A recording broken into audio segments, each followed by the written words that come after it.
తెనుగొల్లు ఇచ్చిన శిల్పక పండ్లు తేనె మామిడి పండ్లు తీయంగా దిందామె తీరొక పండ్లు సిలక నేరేడి పండ్లు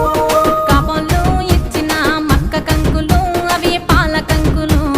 కాల్చుకొని తిందాము కందికాయలు పచ్చి పల్లికాయలు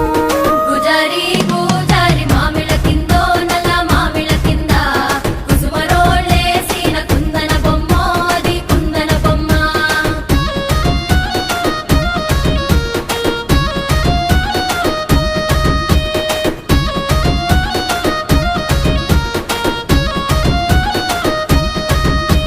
బెస్తోలు పెట్టిన పచ్చి చేపలు అవి వట్టి చేపలు